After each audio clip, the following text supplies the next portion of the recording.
Before you ship that product from China, stop and watch this video to the very end. Do you know it could be seized at the port if it doesn't have FDA approval? Let me show you which products are risky and how you can avoid losing your goods. Somebody will be like, okay, this is my own money we are talking about here. Yes, it is your own money. But the fact that you are importing certain items doesn't mean that you can actually import every single item without getting yourself into trouble. So make sure you watch this video from to the very end in order to find out which products you can import and which products you cannot just import without this certification. Before we get into the video, like this video, share it with friends and family. Most importantly, subscribe to this channel. On Simply Dorkie's channel, I teach you how to start and grow your mini importation business. Let's get right into it. The very first one on the list is rice. I'm talking about this particular one because a lot of my subscribers have been DMing me about this particular business. Yes, it's a very good and lucrative big business because it is food, and food business actually moves very well wherever at all you are. Food business is one of the booming business, so it's very attractive. The fact that it is attractive doesn't mean that you can just import rice. Before you can import rice, whether from China or wherever parts of the world, you actually need FDA certification before you can be able to import it. I mean, anything edible, so far as somebody will put it in their mouth for it to go into their system, you are supposed to go through this FDA approval. And what are the other items? Something like oil, you need FDA approval before you can actually import oil. A lot of my subscribers also have always been worrying me about oils, and when I give out my own take on it, other people just feel like Dorkie is trying to discourage me. No, I'm trying to let you do the right thing so that you don't have issues with your business in the future. The other thing here are sardines, mackerel, tomato paste. All of those edible things, we are supposed to go through this FDA certification. Somebody will be like, how do I even go through this FDA certification? Just relax, watch this video to the end. I'll be showing you every single thing at all that you are supposed to do. The next one is food supplements. This is also a business that it is booming, like weight loss supplements, weight gain supplements, skincare supplements. They are very good businesses that you can go into. You also have to be very cautious because this is a business that can easily get you into trouble if you do not have FDA approval. So before you import those food supplements for either kids, adults, men, women, fertility supplements, whatever it might be, you actually need this FDA certification before you can start importing these items. So the next one we are going to be talking about is baby diapers. Yes, this is also another one that a lot of my subscribers have always been on my head for, and it is part of this certification. Before you can import diapers, if you don't want to have any issues in future, if you really want to do this business in the long run, don't just get into diaper business. You actually need the certification. Without this certification, whatever thing that you are doing is a risky job that you are doing. So before you can import diapers, you actually need certification.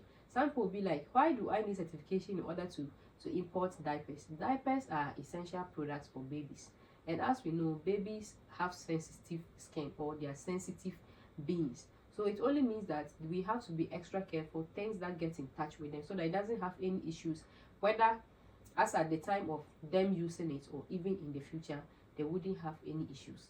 So yes, before you can import diapers, you also need to have this FDA certification before you can actually import diapers. The next one is cosmetics. A lot of us want to go into cosmetics business, especially brands that are not certified. You have seen a supplier, they have a product, you have tried it out, the product is very good, but you want to import these products in larger quantities. How do you go about it? You need this FDA approval. If you really want to do this business, or you want to do that cosmetic business for a very long time, it's something that you really want to do, and you don't want to have issues in future. You don't want to have or find yourself in a situation whereby you are going to lose your goods. You actually need to go through this FDA certification for your cosmetic products. Cosmetic products, these are products that we use directly on our skin. Okay, whatever we use on our skin has a direct impact in our system. Yes, so it means that it also has to go through the FDA for them to certify that it is actually a good cosmetic product, whether for human beings, for animals, whatever it is. the product has to actually go through the FDA. The next one is household chemicals. All of these chemicals, whether they are harmful chemicals, they are not harmful chemicals, it actually has to go through FDA approval. There are actually some of them that they will just ban you from actually importing them, but we might need some of them in order to do certain practical or even in aid of something. Yes, it's not every bad chemical that that is bad. They actually use some of these chemicals for other things, right?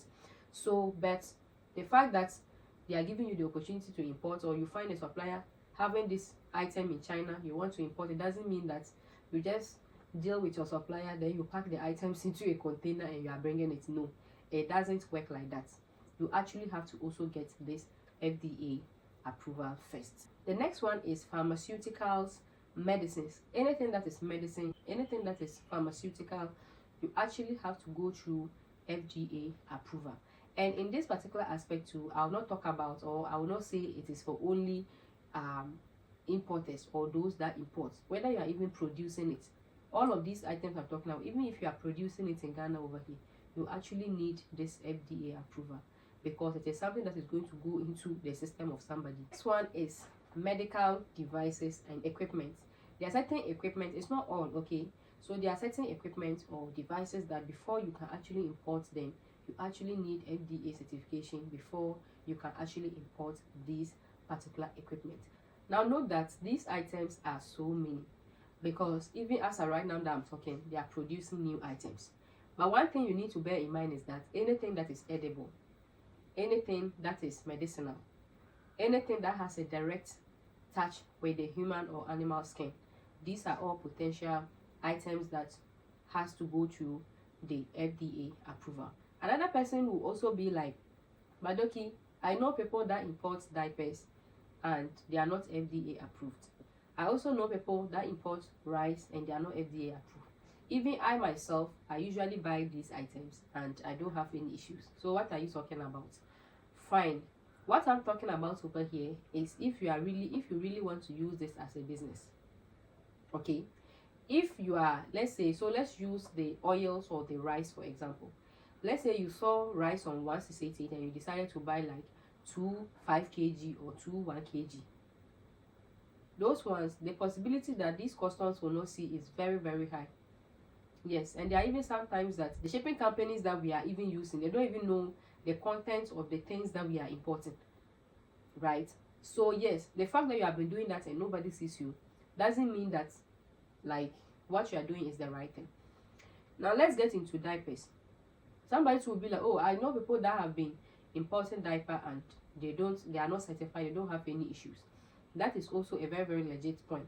But you also need to understand that if you really want to do this business without having issues, okay, yes, of course, you can importing them without this certification. But note that if you are importing them without certification, it is risky. Should they seize them at the port, you don't have a say. You don't have a say. There are even sometimes that they even fine you.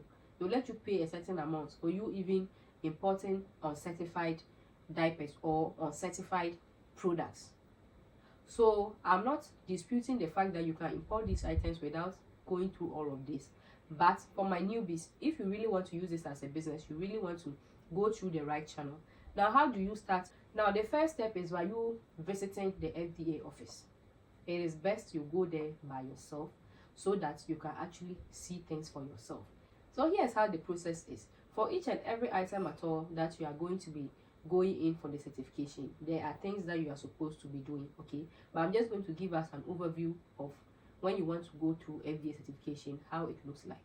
So first of all, you actually have to discuss this with your supplier first. So the supplier that you have to get a supplier for the product, ask if they can do customization and all of that, right? Once you get into deal with the supplier, the next thing is for you to visit the nearest FDA office around you. Once you visit there, you can ask the questions to really understand what it takes to register that particular product that you want to register. But definitely there's going to be payment. You're going to pay certain amount for the testing. You're also going to send samples of the item that you intend you are either producing or you intend importing. You are also going to be needing samples of that particular item to be sent to the FDA. And once all of this is done, there's also a certain amount of money that you are going to, be paying in order to get this particular certification. So though the process is not an easy process, but I think that if you are a mini importer, you should go through the right process. Even if as at right now you are not doing the right thing, bear in mind that you are aiming at going through the right channel so that you can actually do your business freely. The other thing I would like to talk about is to our authority or to the government. It is not easy, especially for we beginner business owners or small business owners, as we are just starting up. Sometimes sitting there and even listening to the process that is involved can even discourage you. Yes, when I went to actually register this particular product of mine, the list that I was welcomed with, it actually, like, I was like, so I have to go through all of these. It is not easy, but I feel the government should also do something about it for beginner business owners, so that at least it can help us, because even sometimes the monies that is involved is not small money. So most importers want to do the right thing, but because of the amount that is involved and even how they can be able to navigate through all of these processes, just seems so impossible to them. So I also feel like the government should at least lessen the burden a bit for beginner business owners. If this video has been helpful to you, like this video, share with your friends, and most importantly, subscribe to this channel, and I'll be seeing you in my next video. It is bye bye.